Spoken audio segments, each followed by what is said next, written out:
Graduation তো শেষ, এখন কি করার কথা ভাবছো? ব্যবসা। আমি অলরেডি একটা ব্যবসা শুরু করেছি, খুব ভালো যাচ্ছে আলহামদুলিল্লাহ। ব্যবসা?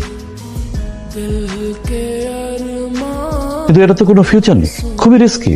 কারো কপাল খোলে, আবার কারো কপাল খোলেই না। চাটা খেয়ে যেও। আঙ্কেল আমাদের শেষ, তোমার সাথে আমার কথা শেষ। এবার বক্তব্য রাখবেন আমাদের আজকের সভার প্রধান আকর্ষণ, যার সাফল্যের কথা শুনে আমাদের তরুণ প্রজন্ম অনুপ্রাণিত হতে চায়। তিনি আর কেউ নন, আমাদের সকলের প্রিয় জনাব মাহির চৌধুরী।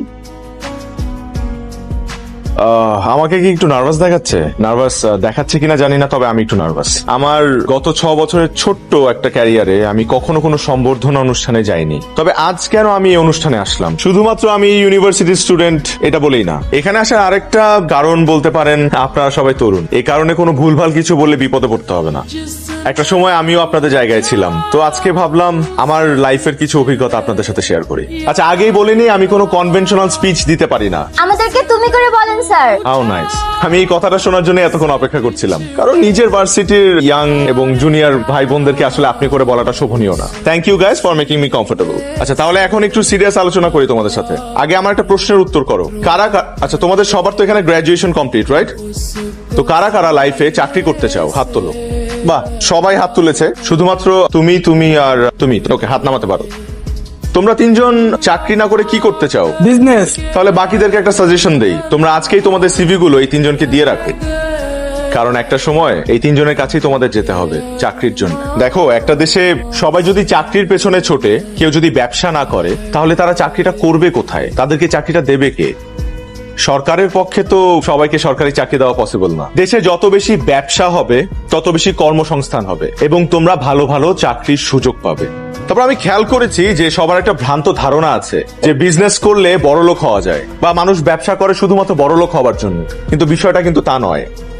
ব্যবসা না করলে নতুন আইডিয়াস জেনারেট হবে না, আর নতুন আইডিয়াস জেনারেট না হলে দেশের ইকোনমি বা দেশকে উন্নয়নের শীর্ষে আমরা নিয়ে যেতে পারবো না। তো এই কারণে বলছি যে সবাই চাকরি করো না, মাথা থেকে ভূত ছেড়ে ফেলো, উদ্যোক্তা হও।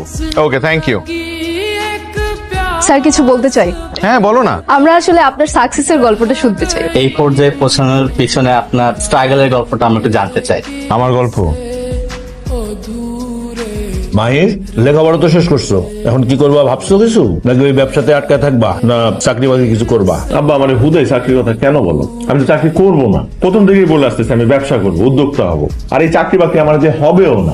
ব্যবসায় কিন্তু রিস্ক আছে, ব্যবসায় রিস্কের মধ্যে আমি আমার ছেলেরা যাইতে দিব না। ওর যেটা মন চায় ওইটা কর। কি ব্যবসা করবা কিছু ভাবছো?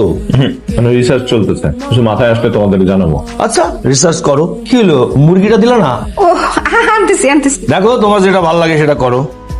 শোনো, আমার কাছে কিন্তু সেভিংস 12 লাখ টাকা আছে, এর বেশি পুঁজি কিন্তু আমি দিতে পারবো না। এটা তোমার জন্য রাখা, তোমার মা কিন্তু জানে না। হ্যাঁ, রিসার্চ করো। কি ব্যাপার, কি কইতেছিলা তোমরা? না, কিছু না, কইতেছিলাম যে ব্যবসা তো রিস্ক, তাই না? তুমি তো আবার পছন্দ করো না, ঠিক কইতেছিলাম। হ্যাঁ ঠিকই, আমি কিন্তু চাই না যে ও আমার পোলা ব্যবসা করুক। খুব টেনশন আছে রে। কেন? ওদিন একটা কোম্পানিতে পরীক্ষা দিচ্ছিলাম না, কালকে ওইটা ফাইনাল ইন্টারভিউর জন্য ডাকছে। কারা ডাকছে তোরে? হ্যাঁ। এটা তো গ্রেট নিউজ, তোর মতো একটা পোলা ফাইনাল ইন্টারভিউর কল পাইছে, তুই বুঝতেছস? ফাইজলামি করতেছস আমার সাথে? ফাইজলামি না করে কিছু টিপস দে ভাই। টিপস?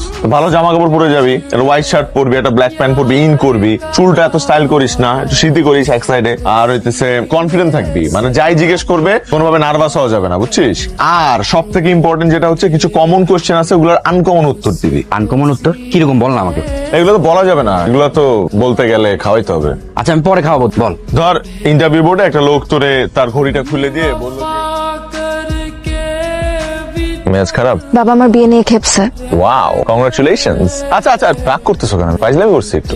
সবসময় না সব ফাইজলামি ভাল লাগে না, বি সিরিয়াস। আচ্ছা ঠিক আছে, সিরিয়াস বলো, কি হয়েছে? বললামই তো। ও হ্যাঁ, বিয়ে নিয়ে খেপছে। কেন খেপছে? আচ্ছা, কি করতে হবে আমাকে সেটা বলো। তুমি জানো না কি করতে হবে, আর তুমি করবাই বাকি। মানুষ বিজনেসের সব প্ল্যানিং না গ্রাজুয়েশনের আগে করে। আর আমি তোমাকে বলছি না, বাবা চাকরিজীবী ছেলে ছাড়া কিচ্ছু বুঝে না। ধরনের ব্যাকডেটেড কথা কি করে বলে লোকটা? কারণ এই লোকটা জানে বিজনেসে অনেক রিস্ক থাকে। কোন বাবা তার মেয়েকে একটা রিস্কের প্রফেশন জামার হাতে তুলে দিবে? তুমি আমাকে বলো। আমি আমি আমি আমি যদি বাবা হইতাম, আমি আমার নিজের মেয়েকে একজন ব্যবসায়ীর হাতে তুলে দিতাম। এটার উপর রাগ ঝাড়তেছো কেন? তোমাকে কিভাবে ছুঁড়ে ফেলতে পারবো না, দেখো দেখো, তুমি বোতলটা ছুঁড়ে ফেললা আর কোত্থেকে একটা টোকায় এসে উঠায় নিয়ে গেল। কারণ এটাই ওদের কাজ। না, আমি খেয়াল করে দেখছি রাস্তায় কোনো একটা পেট বোতল ফেললেই কোনো একটা টোকায় হুট করে কোত্থেকে যা আসে এসে নিয়ে যায় এটা। তো দেখো দেখো দেখো, দেখছো দেখছো দেখছো দেখছো? হ্যাঁ দেখছি, এটা তো এত এক্সাইটেড হওয়ার কি আছে? এরপর এগুলাকে নিয়ে তারা ভাঙ্গারি দোকানে বেচে দিবে, সিম্পল। ব্যাপারটা আমার একটু ভেতরে ঢুকে দেখতে হবে। ওয়েট আ সেকেন্ড, তুমি কি এখন ভাঙ্গারি বিজনেস শুরু করতে চাচ্ছ? করতেও পারি। আপনার রেজাল্ট তো বেশি সুবিধার না, আপনি চাকরিতে ভালো করবেন কিভাবে? স্যার পড়াশোনার জন্য যদি বেতন দেওয়া হতো আমিও ফার্স্ট হতো। বাহ, কথাবার্তায় তো আপনি বেশ পটু। তা সেলসম্যান হিসেবে কেমন একটু পরীক্ষা হয়ে যাক। ধরেন, এটা ধরেন, আমার এই মোবাইলটা আপনার প্রোডাক্ট। এখন এই মোবাইলটা আমার কাছে বিক্রি করে দেখাবেন। 2 মিনিটে স্যার এই মোবাইলটা আপনাদের কাছে আমি সেল করে দেখাচ্ছি।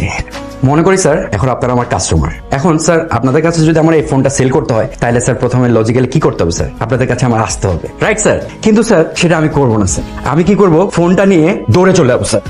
এই গফুর, গফুর, টাকা তো কোথায় গেল? আরে আজব তো, কই গেল আমার মোবাইল দিয়ে? এই ফোনটা দেন তো। আরে আজব, কই গেল? হ্যালো সাবির সাহেব, আপনি কোথায়? প্লিজ আমার মোবাইলটা দিয়ে যান। স্যার আগে বলেন কত টাকা দিবেন? কি বলেন? আপনি ইন্টারভিউতে পাস, আপনার চাকরি কনফার্ম। প্লিজ আসবেন।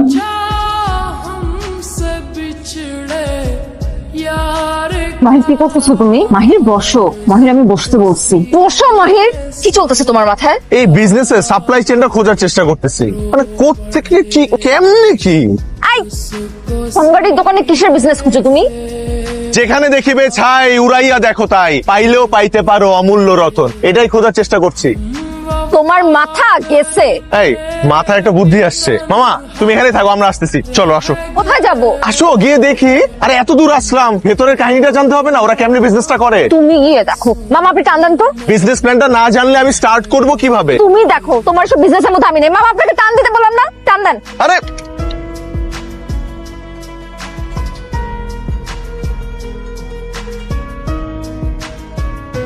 কিউজু ভাই, আসসালামু আলাইকুম। ওয়ালাইকুম আসসালাম। আপনি এখানের? জি আমি এখানে। আচ্ছা, আমি একটু জানতে চাচ্ছিলাম যে আপনাদের বস কি করে, মানে এই ফ্যাক্টরি বস কোথায় বসে? বস তো বসের রুমেই বসে। ও, তাহলে আমাকে একটু রুমে নিয়ে চলেন, আমি তো ওনার সাথে কথা বলবো। আসলে আমিও ব্যবসায়ী তো, মানে ব্যবসা করতে চাই আর কি। তারপর মাই সাহেব কেমন দেখলেন তোমার ফ্যাক্টরি? ভাইয়া যা দেখলাম সব নতুন দেখলাম, মানে এগুলো আগে কখনো দেখি নাই। আসলে ভাইয়া আপনার কাছে আমি আসছি কৌতূহল নিয়ে। বুঝতে পারছি, আর কৌতূহল থাকাটাই স্বাভাবিক। এই দেখুন, আপনারা দৈনন্দিন যেসব বোতল, প্লাস্টিকের বোতল ব্যবহার করে ফেলে দেন, আমরা ওটাকে বলি পেট বোতল। আর ওটা থেকে আমরা যে ফরম্যাটটা আনি এটাকে বলি পেট ফ্লেক্স। জানেন, এই পেট ফ্লেক্স বিশ্বের বিভিন্ন দেশে রপ্তানি করে আমরা একটা হেলদি পরিমাণে বৈদেশিক মুদ্রা উপার্জন করি। এক্সপোর্টও হয় এগুলা? তবে আমরা কিন্তু এই পেট ফ্লেক্সটা বাইরে রপ্তানি করে আমাদের পরিবেশটাকে ভীষণ ঝুঁকির হাত থেকে বাঁচাচ্ছি। আপনি দেখেন, আমরা যদি এই ব্যবসাটা না করতাম তাহলে এই যে এত এত বোতল, এগুলি কোথায় যেয়ে জমা হতো? বুড়িগঙ্গায়। রাইট। তাহলে পরিবেশের কি ভয়াবহ অবস্থা হতো একবার ভেবে দেখুন তো। ভাইয়া আমি যদি এই বিজনেসটা করতে চাই, আপনি কি আমাকে হেল্প করবেন? অফকোর্স হেল্প করবো। Finally I have found my business plan. কিসের বিজনেস? এখন তো বলবো না। বন্ধু এখন আর কেউ আটকাতে পারবে না। থ্যাংক ইউ বন্ধু, থ্যাংক ইউ। কি থ্যাংক ইউ কেন? আরে বেটা, তোর কারণে তো আমার চাকরিটা হয়েছে, তোর প্ল্যান কাজ করে গেছে বন্ধু। মাহির আবার তোকে কি আইডিয়া দিল? কমন কোয়েশ্চেনে আনকমন উত্তর, বুঝোস নাই? ইন্টারভিউ বোর্ডে সেল দিস আইটেম টু একটা কোয়েশ্চেন আছে না, ওটা জিজ্ঞেস করলে কি করতে হয় আমার বন্ধু আমাকে সব শিখাই দিচ্ছে। এই তুই কি পাগল হয়ে গেছিস? আমি তো জোক করছি তোর সাথে। সিরিয়াসলি ওটা জোক ছিল? হ্যাঁ, ওটা ওয়ার্ক করছে বাবা, ওটা ওয়ার্ক করছে, ওটার কারণে তো আমি চাকরিটা পাইছি। মানে ওটা খাইছে? হ্যাঁ। Congrats man. বল তুই কি খাবে বল, এখন তোরে খাওয়াবো। চল। দোস্ত আজকে যেতে পারবো না, আজকে আমার অনেক কাজ। কি কাজ? তুই জানিস না আমাদের মাহির স্যার তো বিজনেস স্টার্ট করতেছে। ফাইনালি কংগ্রেস বন্ধু, আজকে আমাদের দুইজনের খুশির দিন। 3 জনের। আচ্ছা এখানে 50,000 আছে, এটা নেন, আর বাকি টাকা আমি ব্যাংকে দিয়ে দিতেছি, মাল পৌঁছানোর লগে লগে পাই যাবেন। ঠিক আছে। হ্যাঁ সাবির, মাহির কোথায়? ফোন ধরতেছে না কেন? কতক্ষণ ধরে ফোন দিতেছি। আচ্ছা ঠিক আছে।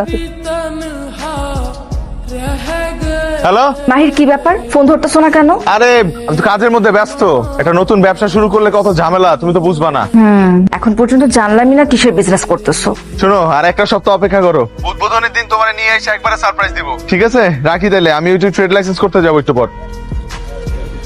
আপনার অফিস তো কমার্শিয়াল অ্যাড্রেসে না, এই ঠিকানায় আপনি লাইসেন্স পাবেন না। ভাইয়া কমার্শিয়াল স্পেসে তো অনেক ভাড়া, আমি তো নতুন উদ্যোক্তা, এত টাকা দিয়ে এত বড় জায়গা ভাড়া নেওয়ার মতো আমার সুযোগ নাই। তাহলে তো আপনি লাইসেন্স পাবেন না। আইন ইজ আইন। তার মানে কি আমাদের মতো নতুন উদ্যোক্তারা ব্যবসা করবে না? শোনেন, আপনাকে একটা বুদ্ধি দিই, পরিচিত কারো কমার্শিয়াল জায়গা দেখিয়ে লাইসেন্স করে নিন। আপনি ওই জায়গাতে বলেই ব্যবসা করবেন, কিন্তু আপনার ঠিকানা হবে আপনার বন্ধুর অফিস। প্রথমে 2 নম্বরে দিয়ে শুরু করতে হবে ভাই। আর অনেকেই তো তাই করছে। আইন তো মেনে চলতে হবে নাকি? এক আইন মানতে গিয়ে আমার আরেকটা বেআইনি কাজ করতে হবে, মানে ভুয়া অ্যাড্রেস দিব আমি। ফ্রিতে বুদ্ধি দিলাম, পছন্দ হলে নেন, নাহলে যান। তুমি কোনো চিন্তাই করো না, তোমার লোন হয়ে যাবো। যেখানে আমি আছি 100% লোন হয়ে যাবো, খালি একটু সিস্টেম হইতে আগে বাড়লেই হয়ে যাবে। কি মানে ওই সিস্টেম মতো আগে বাড়লেই তোমার লোনটা হয়ে যাবে। ভাই আমি কোনো সিস্টেমে আগে বাড়তে চাই না, আমি লিগ্যাল ওয়েতে আগে বাড়তে চাই। যদি লিগ্যালি আপনি আমাকে লোনটা দিতে পারেন তাহলে বলেন, আমি নিব, নাহলে আমি বসে থাকবো, ছোট থেকে শুরু করবো, অপেক্ষা করবো ভাই। তাও এইসব অবৈধভাবে আমি কিছু চাই না। সিস্টেম কিন্তু বেশি না, 5%, মানে সামান্য। ভাই প্লিজ আপনি আপনার সিস্টেম নিয়ে থাকেন, দরকার নেই আপনার লোন আমার। আমি তোর ব্যবসার উদ্বোধন নিতে যাবো না। এত লেখাপড়া করে হাসি কিনা ভাঙ্গারির ব্যবসা। দাঁড়িয়ে রইলি কেন, শুরু কর। বাবা আমার 2 মিনিট সময় দাও, একজনের আসার কথা। আচ্ছা তাড়াতাড়ি তাড়াতাড়ি। বাবা ও হচ্ছে মারিয়া। আসসালামু আলাইকুম। ইসলাম। এটাই তোমার সারপ্রাইজ ছিল? কেন তুমি খুশি হও নাই? হ্যাঁ।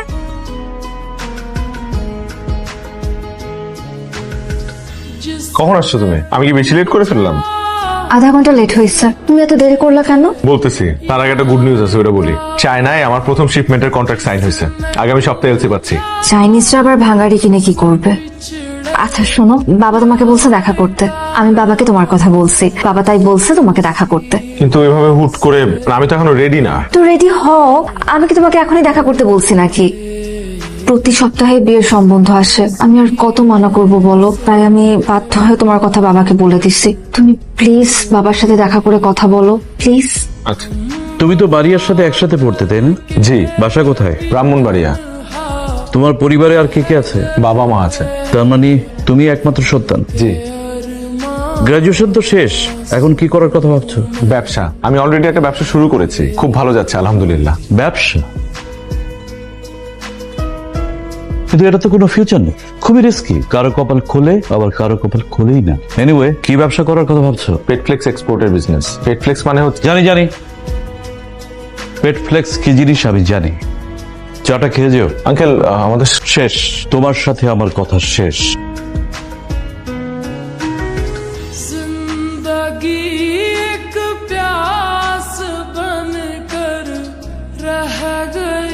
এরপর পুরো ঘটনায় নিজের মধ্যে একটা জেদ কাজ করা শুরু করলো। স্বপ্ন ছুঁতে গিয়ে ভালোবাসার হাত ছেড়ে দিতে হয়েছে। বিষয়টা মেনে নিতে অনেক সময় লেগেছে আমার। আর এরপরের কাহিনী তো সবারই জানা। আজকে আমি মাহির গ্রুপ অফ ইন্ডাস্ট্রিজ এর মালিক।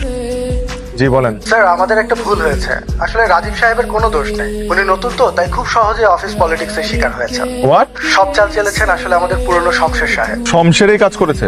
জি স্যার। এক্ষুনি রাইট নাও ওকে ফায়ার করেন, আর রাজীবকে কল দিয়ে বলেন। আচ্ছা না, রাজীবকে আমি কল দিচ্ছি, ওনার সাথে অনেক বড় একটা অন্যায় হয়েছে। Okay sir. হ্যালো রাজীব, আমি আপনার বস বলছি। দেখো আমি আসলে জানতাম না যে রাজীব। বলতে হবে না, আমি জানতাম। তুমি জানতে? নিজের স্বামীর বসের নাম জানবো না? বাবা তোমার সাকসেস দেখে খুব খুশি হয়েছিল। মারা যাবার আগে বলেছিল তোমার সাথে কোনোদিন দেখা হলে যেন আমাকে এই কথাটা বলি। পারলে বাবাকে মাফ করে দিও, আমাকেও।